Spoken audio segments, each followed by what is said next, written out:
Hey guys, welcome back to my channel.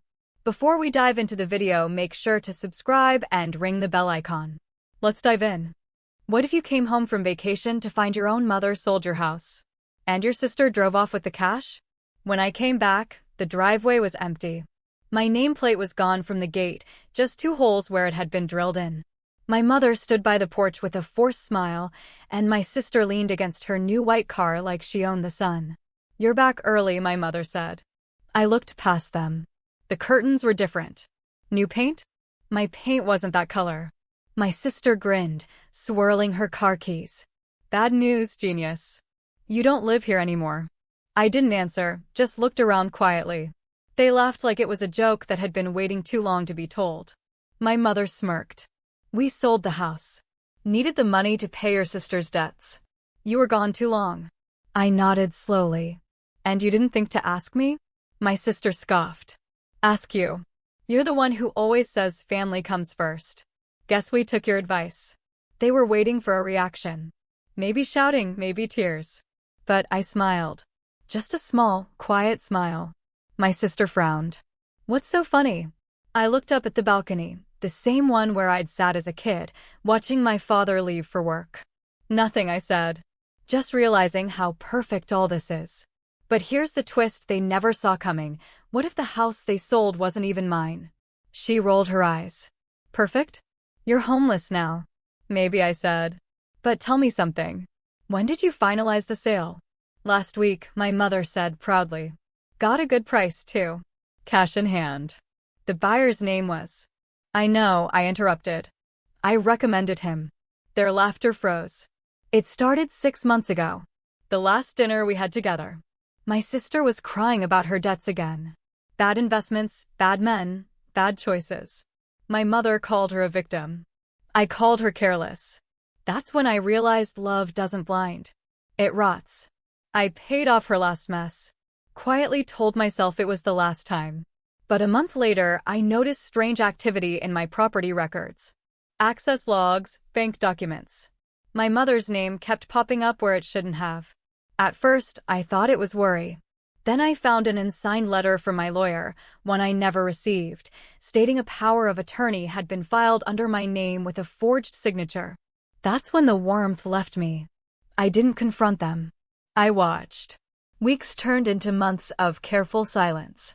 I learned who they met, what they said, and how they whispered about the plan. They thought I'd gone soft. That's the thing about family. Once they think you'll always forgive them, they stop hiding their knives. I moved quietly, transferred the real property deed to my holding company, registered in another name. My mother's documents were fake, but I made them look real. The house on paper stayed mine. But the legal property she had access to, that was a fake title. The old registration, the one I'd reissued after the renovations. The new deed, the real one, was tied to another property altogether, one built on the joining plot I'd purchased a year ago under a silent development company.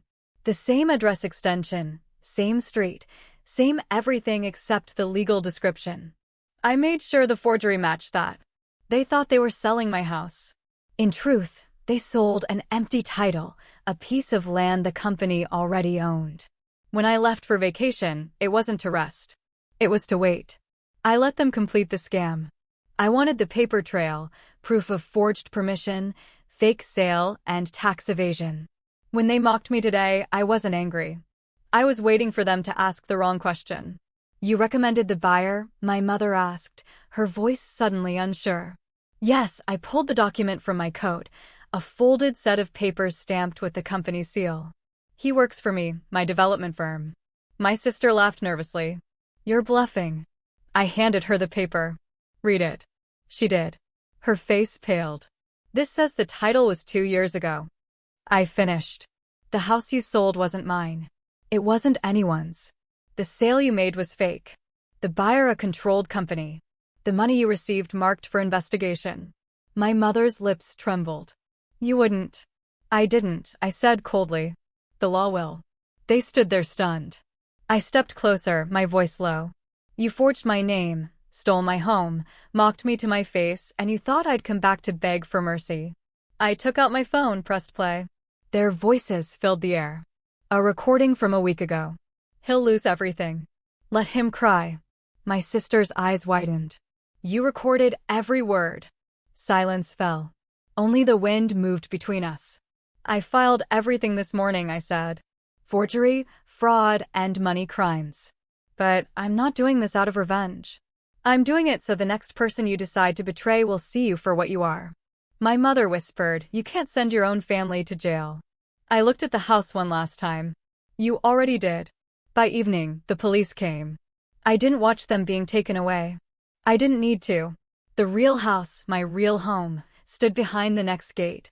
The same design, the same balcony, but untouched. I unlocked the door and stepped inside, breathing in the quiet. I wasn't smiling anymore. I didn't need to. Some debts can't be repaid in money. But justice pays with exact measure.